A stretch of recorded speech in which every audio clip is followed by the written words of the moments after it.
Assalamualaikum warahmatullahi wabarakatuh. Perkenalkan, nama saya Rizka Nurhadijah dari Prodi Manajemen Plus dengan NIM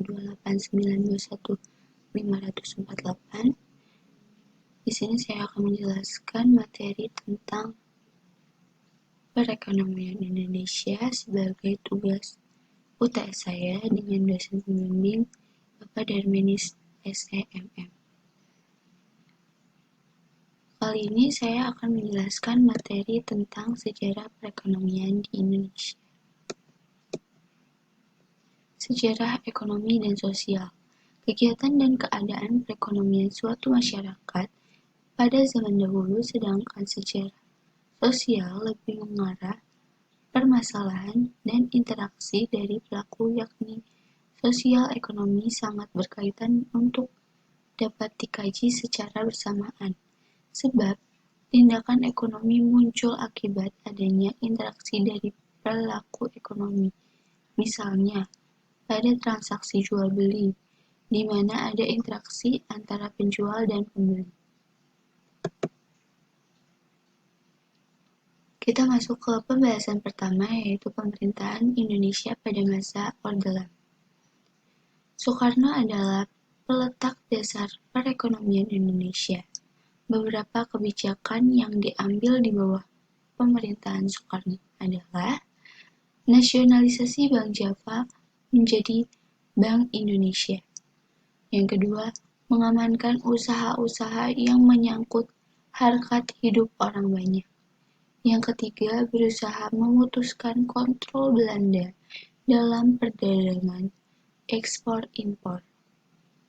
Yang keempat, serta beberapa kebijakan yang bersangkutan dengan kontrol Belanda untuk memajukan perekonomian Indonesia.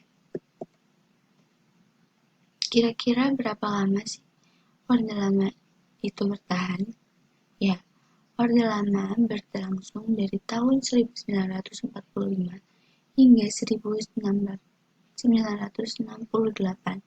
Dalam jangka waktu tersebut, Indonesia bergantian menggunakan sistem ekonomi liberal dan sistem ekonomi komando. Perekonomian pada Orde Lama tahun 1945 memajukan industri kecil untuk memproduksi barang pengganti impor yang pada akhirnya diharapkan mengurangi tingkat ketergantungan terhadap luar negeri. Yang kedua, sistem moneter tentang perbankan, khususnya bank sentral, masih berjalan seperti sewajarnya. Yang ketiga, sejak tahun 1955, pembangunan ekonomi memulai merambah ke proyek-proyek besar. Keempat, pembangunan semesta 8 tahun ini tidak berjalan atau dapat dikatakan gagal karena beberapa sebab, seperti adanya kekurangan devisa untuk menyuplai modal serta kurangnya tenaga ahli. 5. Perekonomian Indonesia pada masa ini mengalami penurunan atau memburuk. Yang keenam, terjadinya pengeluaran besar-besaran yang bukan ditujukan untuk pembangunan dan pertumbuhan ekonomi. Yang terakhir, perekonomian juga diperparah dengan terjadinya hiperinflasi yang mencapai 650%. Pemerintahan masa Orde Lama dibagi menjadi 3. Yang pertama, masa pasca kemerdekaan di tahun 1945 sampai 1956. Yang kedua, masa demokrasi liberal di tahun 1950 sampai 1957.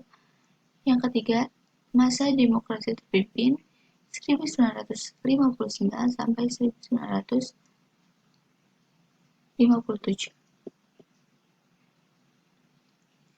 Pemerintahan Indonesia pada masa Orde Baru. Orde Baru mengawali rezimnya dengan menekankan pada otoritas stabilitas ekonomi dan politik. Program pemerintah berorientasi pada pengendalian inflasi, penyelamatan keuangan negara, dan pengamanan kebutuhan rakyat. 8 jalur perekonomian pada masa Orde Baru. 1. Kebutuhan pokok. 2. Pendidikan dan kesehatan. 3. Pembagian pendapatan. 4. Kesempatan kerja. 5. Kesempatan berusaha. Yang keenam, partisipasi wanita dan generasi muda. 7. Penyebaran pembangunan. Dan yang kedelapan, peradilan. Perekonomian Indonesia pada masa transisi. Kegoncangan terhadap rupiah terjadi pada pertengahan 1997. Pada saat itu, Rp2.500 menjadi Rp2.650 per dolar Amerika Serikat. Sejak masa itu, keadaan rupiah menjadi tidak stabil. Krisis rupiah akhirnya menjadi semakin parah dan menjadi krisis ekonomi yang kemudian memunculkan krisis politik terbesar sepanjang sejarah Indonesia. Pada awal pemerintahan yang dipimpin oleh Habibie disebut pemerintahan reformasi. Namun ternyata pemerintahan baru ini tidak jauh berbeda dengan sebelumnya, sehingga kalangan masyarakat lebih suka menyebutnya sebagai masa transisi karena KKN semakin menjadi dan banyak kerusuhan. Selanjutnya adalah pada masa pemerintahan reformasi sampai Kabinet SBY. Perjalanan reformasi ekonomi Indonesia dari tahun 1997 sampai 2016. Reformasi di ekonomi menjadi hal yang penting dilakukan untuk memangkas hambatan yang menciptakan inefisiensi perekonomian serta mendorong kinerja perekonomian untuk mencapai potensi maksimal. Periode awal pemulihan krisis tahun 1967 sampai 2000. Krisis finansial yang melanda Asia pada tahun 1997 menyebabkan kontraksi pada perekonomian Indonesia sebesar 13%, serta depresiasi masif pada nilai tukar rupiah. Sebagai tindak lanjut dari krisis, Indonesia memutuskan untuk mendapatkan pinjaman dari International Monetary Fund atau yang biasa kita kenal sebagai IMF.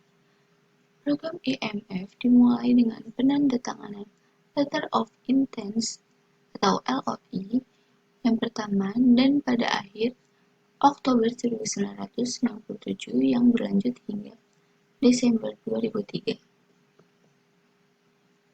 Yang ketiga, periode Megawati di tahun 2001 sampai 2004. Tim ekonomi Presiden Megawati kembali memperbaiki hubungan dengan IMF yang berujung pada sejumlah persetujuan dengan IMF untuk memperbarui program bantuan IMF yang sempat dihentikan. Yang terakhir adalah periode Susilo Bambang Yudhoyono atau SBY pada tahun 2004 sampai 2014. Presiden SBY menyadari pentingnya pembangunan infrastruktur bagi perekonomian. Oleh karena itu, pemerintahan menyelenggarakan Infrastruktur Summit pada Januari 2005 untuk menarik partisipasi swasta dalam mengembangkan infrastruktur. Ya, sekian presentasi yang bisa saya sampaikan atas materi sejarah perekonomian di Indonesia. Ya, tadi bisa kita simpulkan ada 3, yaitu masa Orde Baru, masa Orde Lama, dan masa reformasi sampai SBY. Apabila ada kesalahan, mohon dimaafkan. Terima kasih atas perhatiannya dan waktunya telah menyempatkan menonton ini. See you next time.